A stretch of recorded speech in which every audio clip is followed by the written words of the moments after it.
I'll get right to the point. My middle son is a senior in college. He's a good kid, most of the time.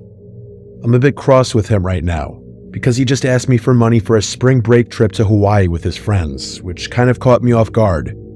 Like I said, he's a good kid, and I want him to enjoy himself, but something about the way he asked rubbed me the wrong way.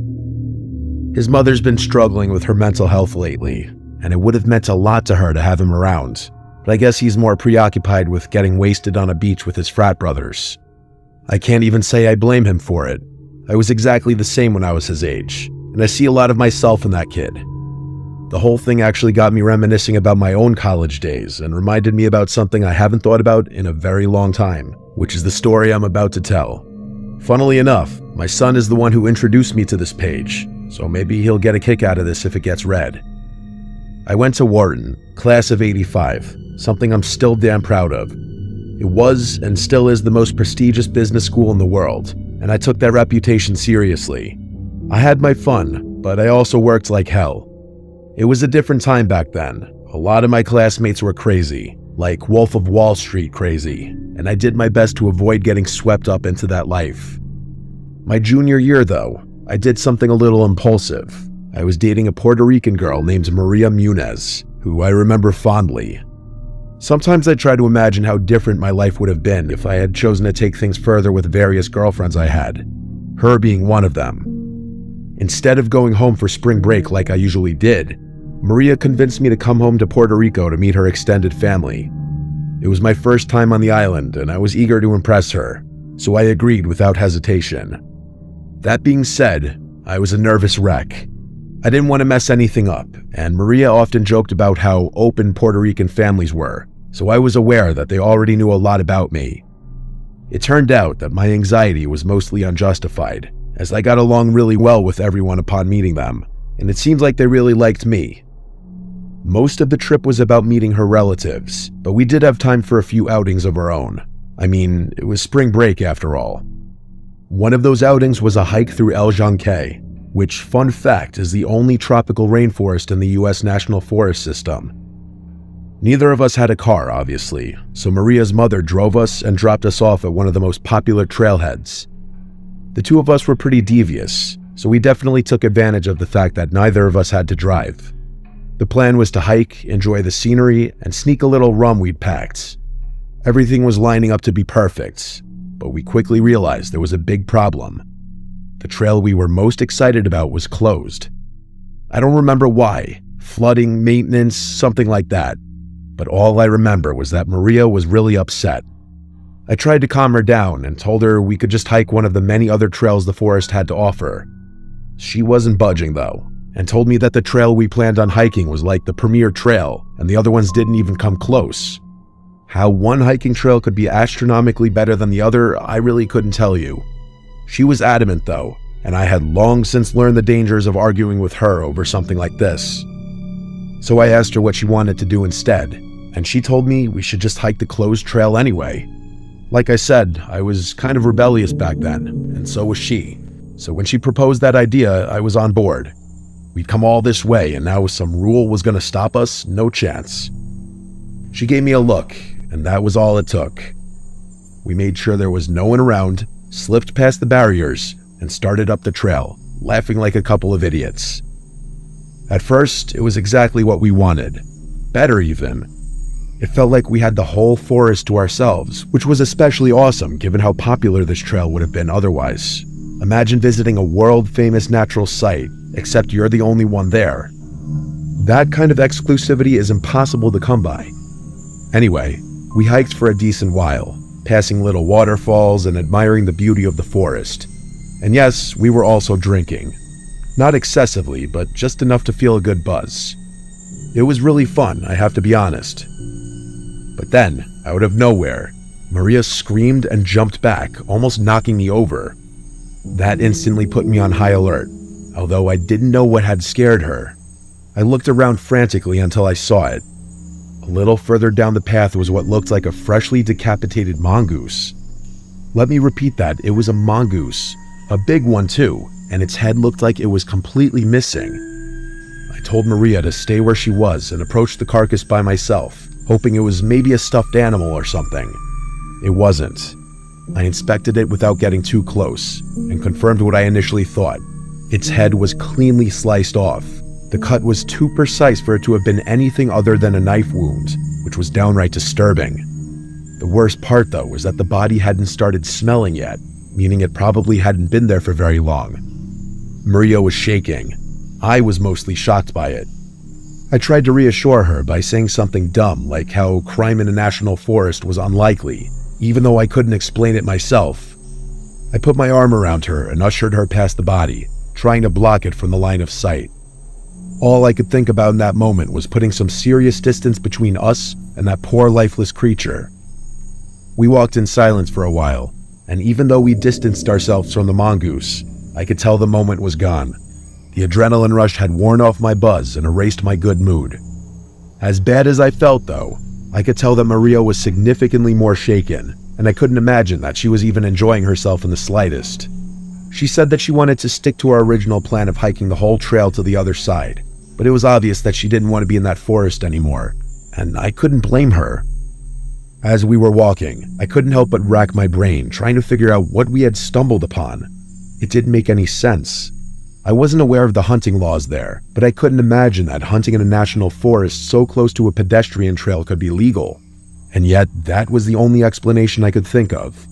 Why they had left that mongoose's body there to rot was beyond me, but there was no other rational explanation. Maybe it was a hunter who had seized upon the opportunity to have that part of the forest all to himself, like we had. I really didn't know. Maria and I hiked another mile or so, with me trying to cheer her up the whole time, but nothing was working. Eventually, she admitted that she wasn't feeling well and wanted to turn back. I didn't argue, although I was definitely dreading having to walk past that spot again, mostly because I wasn't sure how it was going to affect her, and I just wanted her to feel comfortable. We retraced our steps, and I could tell we were closing in on the spot where the mongoose had been. I told Maria to keep her head down so she wouldn't see, and she did. I braced myself as we turned the final bend, but when the spot came into view, the mongoose was no longer there. Someone had moved it. My heartbeat started racing, and I instantly began scanning nearby trees, terrified that there was someone hiding among them. I was not prepared for what came next. Instead of seeing a person, I noticed something hanging from one of the trees. It was a mongoose. It was strung up with twine, its paws tied together. There was a sickly green liquid dripping from its body that hadn't been there before, and it was rotating slowly in the wind. I couldn't help but curse out loud when I saw it, which caused Maria to open her eyes. As soon as she saw it, she let out an awful, blood-curdling scream of pure terror. Before she could freeze up, I grabbed her wrist and told her to run. We took off sprinting down the trail, trying not to trip over each other. I let her go in front of me and kept looking over my shoulder, half expecting someone to be following us. Instead, a deafening scream rang out from somewhere behind us. It was a woman's scream, and it was absolutely terrifying. It sounded like the kind of scream someone getting attacked would make. I felt Maria's body jolt mid-stride, and for a second, I thought she was going to collapse. She let out this panicked sob and tried to push herself even harder, but she was already out of breath. I kept my grip on her wrist, practically dragging her along as she slowed down. We couldn't stop. My own chest was burning, but we needed to keep moving. Eventually, Maria could barely run anymore, so we had no choice but to slow down to a fast walk. I turned around completely and started walking backward, keeping my eyes locked on the trail behind us. I was bracing myself for a fight. Something had strung up that mongoose. Something had caused that scream. I was 100% sure that I'd see something charging towards us any second, but nothing ever happened. The trailhead finally came into view, and for a brief second, I thought we were in the clear. But then I saw someone standing near the barricades watching us. It was a park worker with his arms crossed, clearly pissed off. As soon as we slipped past the barricades, he started yelling at us about breaking the rules and told us he was kicking us out and banning us for life. But then he got a good look at Maria, who at that point was both sobbing and physically exhausted. I told the guy everything, not leaving a single detail out. He took it really seriously. He told us we both needed to come with him, so we did. We were taken to a small ranger station near the parking lot where a supervisor was waiting. I had to go through the story again, then again when they called the police. Maria didn't say a word. Eventually, her mother arrived and we left, still shaken. I never heard anything about what the authorities found, or if they even bothered investigating. I'm sure Maria's family might have heard something, but we broke up the following summer, and we fell out of contact after that, so I really wouldn't know. I haven't thought about this experience in a long time, but it's still just as unsettling as it was all those years ago. I think the worst part about the whole thing was that scream, because we never saw anyone else on that trail, and I have no idea who it belonged to.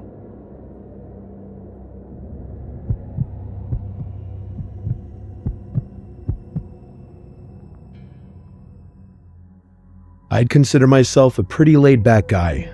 I'd say the same about most of my friends. This happened last year, so I'll get right into it.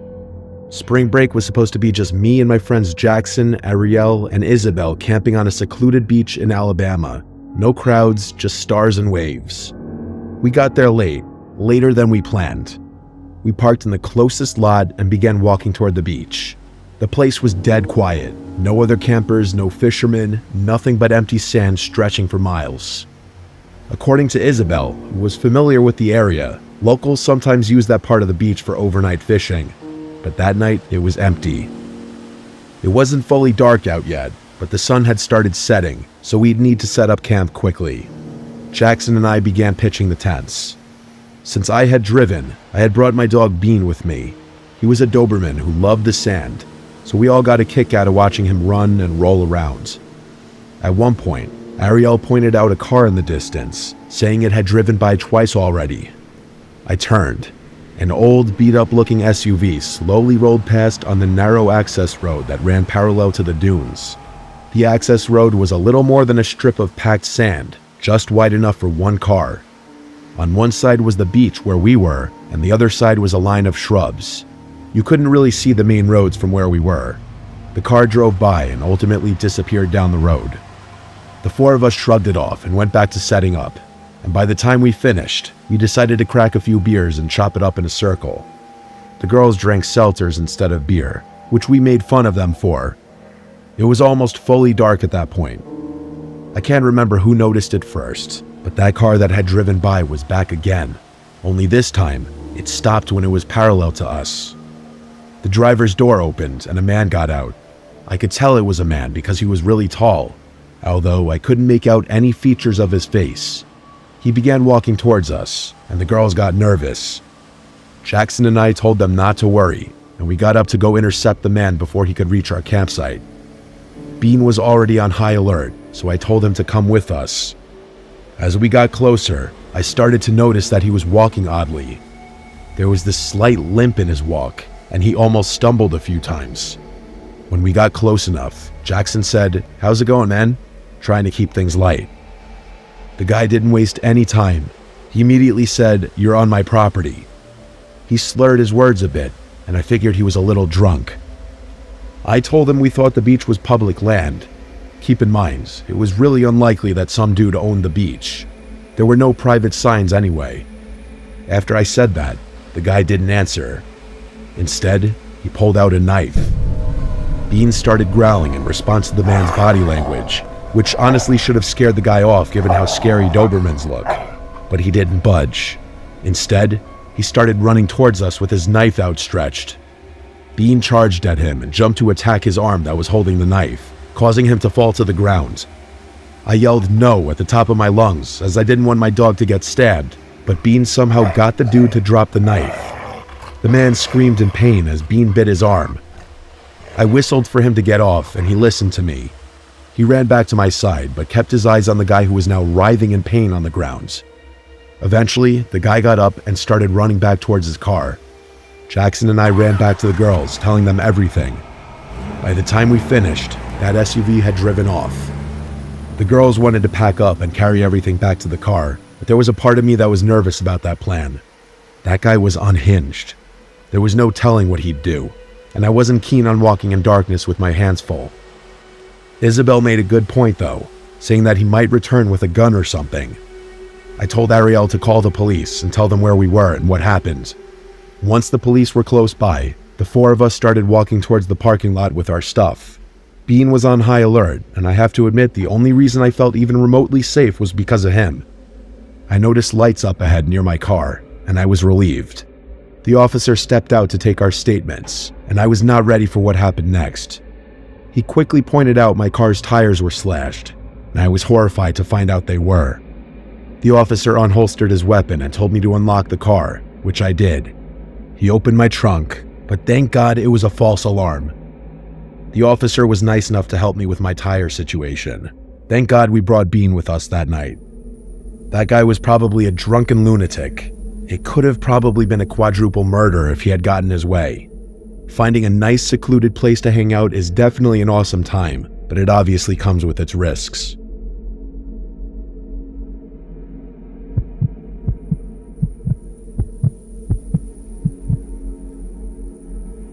It was spring break 2023. My friend Michelle and I booked a trip to Miami for a weekend. It was both of our first times in Miami. We were both 22. We stayed at some full house rental in Wynwood, which was like a 20-minute Uber from the beach. We got there on Thursday and we were staying until Monday. We landed pretty late in the day Thursday, so we just went out to some nearby bars for the first night. It was fun. The following day, we Ubered to Miami Beach to have a beach day. We brought the towels from the rental and just laid on the beach for hours. Multiple groups of guys approached us and we just reject them or whatever. But there was one guy who approached us, I guess specifically me, that just had this really charming accent, seemingly nice forward personality, and honestly everything about him was handsome, from his hair down to his physique.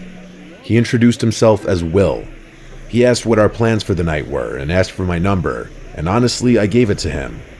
Then he was off on his way down the beach. He didn't seem to be with anyone.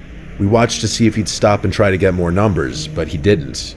He was just walking away looking at his phone, and eventually walked off the beach in the direction of the street.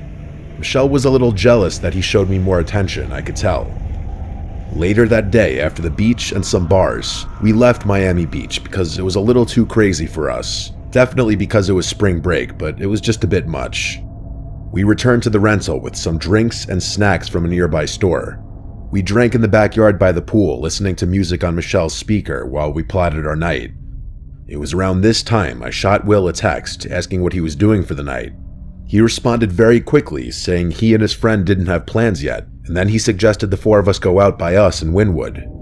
Michelle jokingly asked if the friend was cute, but I wasn't going to ask that. We made a plan for Will and his friend to come pregame with us at the rental, so they came around 8. The friend's name was Ken, and he was surprisingly good looking as well. I could tell Michelle was pleasantly surprised. They brought their own drinks and left them on the counter in the kitchen, and we drank in the yard for like an hour. They seemed very normal. All seemed like it was going well. We eventually walked to a nearby bar. It was also in Wynwood. I have to admit, Michelle and I were already drunk, and Ken and Will kept buying rounds of shots. Things became a blur pretty quickly. I wouldn't say I blacked out, but bits and pieces of my memory became foggy at that point. Eventually, Michelle and Ken went to another side of the bar, presumably to hook up, so I was alone with Will for quite some time. Eventually, I had to go to the bathroom, but before I left, I remember him calling out, "What do I want for my next drink?" I replied back, "A tequila soda." When I came back out from the bathroom, I couldn't believe what I was seeing. Will was like hovering over the corner of the bar, clearly doing something sketchy. I walked a certain direction to get a better angle, and I saw he had the 2 drinks in front of him, but he was hovered over them as if he were doing something to my drink. I may have been drunk, but that was enough for my intuition to tell me to leave. I walked away without him noticing to the other side of the bar, looking for Michelle, but she and Ken were gone apparently. So I rushed out of the bar and tried calling her a bunch of times, but she never picked up. Around this time, Will texted me asking where I went. I ignored it. I texted Michelle a bunch of times, asking what happened, where is she? And then I eventually dropped the bomb that I think Will was trying to roofie me and that we should get away from these guys. I started walking back to the Airbnb. This was when Michelle texted back, asking, "Why do you think he was roofieing you?" And I said because he was hovering over the drink he ordered for me, doing something to it. She texted back maybe he was just on his phone. I tried calling her, but again, she didn't pick up. She texted back instead, saying, "I'm still with Ken, just text." I responded to her that I already left, so I'm not going back anyway, and I suggested she meet me at the Airbnb. She responded, "I'll be back soon." So I walked back. When I got back, I let myself in with the code lock. The door automatically locked after like 10 seconds. Same thing with the back door. I sat, really drunk and by myself, honestly worried about Michelle, but also I feel like I was wondering if I was just overthinking the whole roofies thing. Maybe he was just on his phone. Either way, it was too late now. I was surprised that Will never attempted to text or call me again. Next thing I remember was the doorknob to the back door jiggling, and then I heard the button sound effects of the code lock, followed by a failed attempt sound effect. I then got a text from Michelle saying to open the back door. I went to the back door and called Michelle's name through the door. She didn't answer though. So I tried calling her phone, but she didn't pick up. I got a text back saying, "Hurry, open the door, he's coming." And this was when I really started to freak out. I yelled through the door, "Michelle, you're scaring me." There was no peephole or windows to look through to see if it was really her. I begged her to please answer me. She never did. There was a peephole in the front door, so I hurried to the front and looked through it. I actually felt sick at this moment, scared for my life, because I saw what looked like Will hiding to the side of the front door. A million thoughts crossed my mind, like if Michelle was running from Will. I was still too terrified to open the back door without her confirming it was her. I texted her back that I'm calling 911 right now. She didn't respond. I actually did call 911 and explained, and while I was on the phone, I checked the peephole again, and Will was gone. When police showed up, I let them in, and within 5 minutes, one of them asked if my friend was blonde, and I said yes. He then told me that another officer had her in their squad car and was bringing her here. I was so relieved, but also horrified. When she arrived in a second police car, she had been visibly crying. She was very, very drunk. To the best of her ability, she explained that she had her phone stolen and she was lost wandering the streets for an hour until someone helped her call the police. All of the texts I got from her number were never her. It was that guy she was with, Ken, or whatever his real name was. We also found her phone thrown in the pool in the backyard. They clearly took off the second I mentioned the police. We had to make a police report giving every last detail as specifically as possible. They said they'd get the surveillance footage from the bar we went to. We also had to contact the Airbnb host and immediately cancel our stay and go somewhere else. It was a long, nightmarish night. Obviously, the rest of our trip was completely spoiled. It took a whole week before hearing back anything from the police, and the only reason they called was to confirm what the name that guy that I was texting gave me, because it didn't align with the phone records for that number, which I'd already figured out myself. He was using another stolen phone. After that, I never heard from the police again, which is absolutely sickening how little priority the police put into cases like this, even with easy evidence. I have no interest in returning to Miami after this horrible experience. I could have honestly been killed.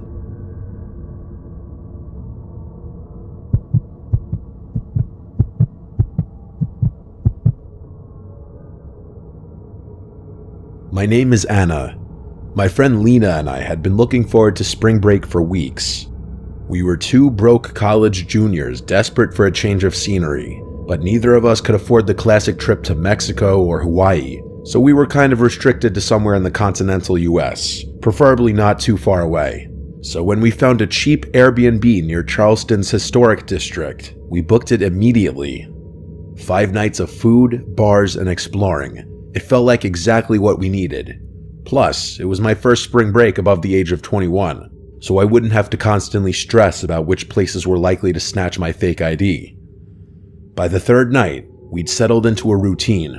Sightseeing during the day, hopping between restaurants and bars in the evening. I'm not a heavy drinker, and neither is Lena, so we were getting more enjoyment out of just experiencing what the city had to offer. Early that evening, we ended up at this tiny seafood spot we had found online. Fried shrimp, hush puppies, sweet tea, you know, that sort of vibe. The place honestly felt like a hidden gem, and I was impressed that Lena had been able to sift through all the touristy stuff to find something a bit more authentic. The good vibe didn't last though. We were halfway through our late lunch when my phone buzzed. I glanced down. It was a number I didn't recognize. The message just said, "Hey." I stared at it for a few seconds before showing Lena, asking her if she knew the number. She looked at my phone and said she didn't. I figured it was just a scam or something, but usually those scam texts say more than just "hey." Maybe it was a wrong number. I typed back a quick "who is this?" and went back to eating. Lena and I were laughing about something silly when another text from that same number popped up on my phone. It said, "Look outside." That one made me pause. I glanced toward the window next to our table, expecting to see someone waving or messing with me. Maybe one of my friends from school had coincidentally taken a trip to Charleston at the same time we had. But there was nothing, just the street with people walking by like normal. I told Lena someone was messing with me, and she agreed, saying it was probably just a prank. I laughed, but the thought of that really creeped me out. None of my friends were really the type to do that, but I guessed it could have been some guy who had previously hit on me and was bored or something. Up until that point, the whole thing still felt harmless, but then another message came through, just a few minutes later.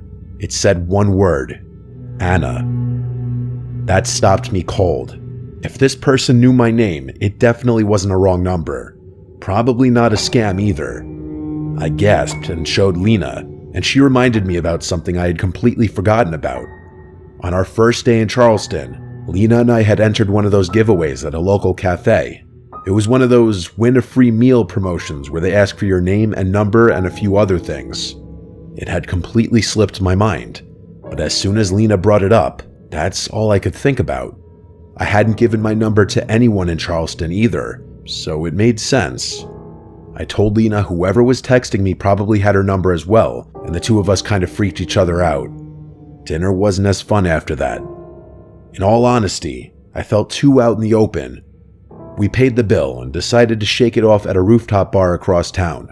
It was packed and seemed like the type of place that attracted a younger crowd, so it was a no-brainer. After a few drinks, I was starting to loosen up, and Lena and I were enjoying ourselves again. But of course, that didn't last long. I got another message from that number, but this one was so much worse. It said, "That's a nice red jacket." I went stiff. I was wearing a red jacket. In fact, I was one of the only people there who was even wearing red. I looked around frantically, but it was useless. The place was crowded, filled with people laughing and drinking, but no one was looking at me. At least, not obviously.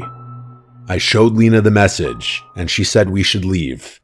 The two of us started making our way back to the Airbnb as cautiously as possible. I kept glancing around behind us to make sure we weren't being followed, and we weren't. By the time we got inside, I bolted the door and double-checked every lock. We shut the curtains and locked all the windows too, trying to convince ourselves we were just overreacting. But an hour after we got back to the Airbnb, we started getting hungry, but neither of us wanted to leave. We ordered Uber Eats instead, picking some random burger place a few blocks away. I always had my Uber Eats setting set to leave at door by default, as I had a really bad experience with a delivery driver a while back that I don't want to talk about. The estimated wait time was 50 minutes, which felt like forever. We distracted ourselves by watching some dumb reality show, trying to shake off the lingering paranoia from earlier. For a little while, it worked. Eventually, there was a knock at the door. I looked down at my phone and saw a notification from Uber Eats saying the driver was arriving. I was confused though. Normally, Uber Eats would send a photo when the food was dropped off, so I wasn't too sure why our driver had knocked on the door. I looked at Lena, and she looked equally confused. I got up and checked the peephole, and yeah, it was a random, bulky-looking dude in a hoodie holding our bag of food. He just looked like a normal Uber Eats driver. I watched for a few moments, expecting him to set our food down and leave, but he just stood there. After a while, he knocked on the door again and said out loud, "Uber Eats for Anna." I said thank you and that he could just leave it out there, but he still didn't move. There was a long pause, and then he finally said I needed to come out and sign something real quick. That wasn't right. I exchanged a knowing glance with Lena. Something was very wrong about this. She immediately pulled out her phone and dialed 911, mouthing, "just in case," to me. I wasn't going to argue. Looking back, speaking out loud to that guy probably wasn't a smart choice, because after that, he started knocking on the door more aggressively.